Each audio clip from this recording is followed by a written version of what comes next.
भोपाल से बड़ी खबर इस वक्त की। एटीएस की बड़ी कार्रवाई सामने आई है। एक संदिग्ध एजेंट को गिरफ्तार किया गया है। आरोपी पर देश विरोधी गतिविधियों में शामिल होने के आरोप है। मोहम्मद फराज के रूप में आरोपी की युवक की पहचान हुई है और एटीएस ने राजधानी के काजी कैंप क्षेत्र से इस आरोपी को दबोचा है। एटीएस की प्रारंभिक जांच में सामने आया, आरोपी कथित तौर पर विशेष ट्रेनिंग के लिए अफगानिस्तान जाने की तैयारी कर रहा था। उसके कब्जे से पाकिस्तान से भेजे गए कथित जिहादी दस्तावेज भी बरामद हुए हैं और जानकारी के मुताबिक आरोपी मार्शल आर्ट की ट्रेनिंग भी ले रहा था।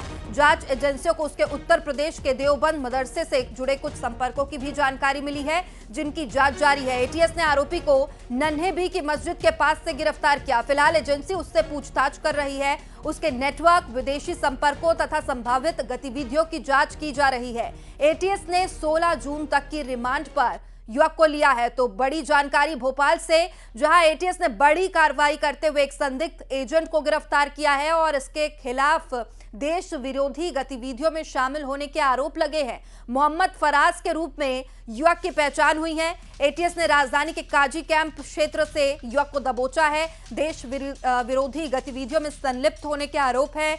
एटीएस की प्रारंभिक जांच में यह सामने आया है कि विशेष ट्रेनिंग के लिए युवक अफगानिस्तान भी जाने वाला था। इसके अलावा मार्शल आर्ट की ट्रेनिंग भी ले रहा था।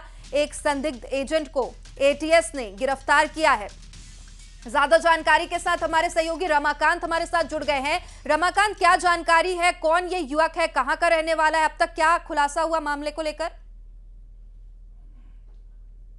जी देखिए, मैं आपको बता दूं कि एटीएस की राजधानी भोपाल में ये बड़ी कार्रवाई है और जिस युवक को फराज नाम बताया जा रहा है, राजधानी भोपाल का ही रहने वाला है। काजी कैंप से इसको अरेस्ट किया गया है। ये एक संदिग्ध एजेंट है जो विशेष ट्रेनिंग के लिए अफगानिस्तान जाने की तैयारी कर रहा था।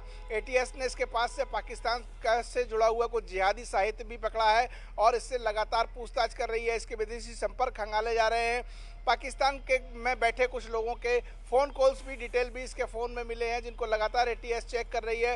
एटीएस ने इस युवक को आज भोपाल कोर्ट में पेश करके 16 जून तक की रिमांड पर लिया है और इस दौरान उससे सख्ती से पूछताछ की जाएगी। राजधानी भोपाल में इस संदिग्ध एजेंट को गिरफ्तार किया है। काजी कैंप इलाके की एक मस्जिद से इसको गिरफ्तार किया गया है, जिसके पास संदिग्ध साहित्य मिला है।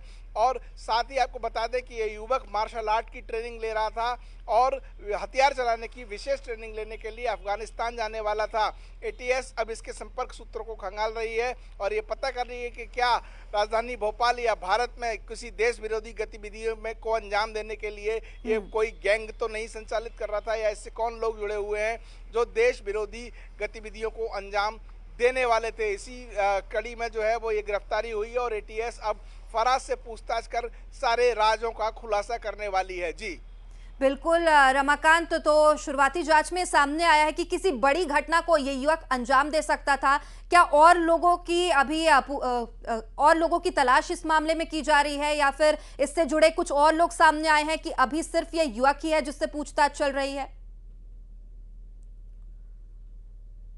एटीएस ने भोपाल से जो गिरफ्तारी की है वो एक युवक की है, जिसका नाम फराज बताया जा रहा है। लेकिन इसके फ़ोन कॉल्स, डिटेल, सीडीआर और इसके पास मिले साहित्य और सोर्सेज की जानकारी एटीएस को मिल चुकी है। अब एटीएस लगातार इससे पूछताछ करेगी और ये माना जा रहा है कि ये देश विरोधी गतिविधियों में शामिल है और भारत में जो है वो किसी बड़ी घटना को अंजाम देने की कोशिश भी हो सकती है। जिस तरह से ये अफगानिस्तान ट्रेनिंग लेने जा रहा था और इसके पास पाकिस्तान का कुछ जिहादी दस्तावेज मिला है, तो इसकी पूरी संभावना है कि आतंकी गतिविधियों से भी जुड़ा हुआ हो सकता है। तो इसके तार अफगानिस्तान, पाकिस्तान से जुड़े हुए नजर आ रहे हैं और इससे ये समझा जा सकता है कि इसके पीछे कोई बड़ा गैंग भी हो सकता है। बने रहिए हमारे साथ। फिलहाल इस खबर के लिए इतनी शुक्रिया।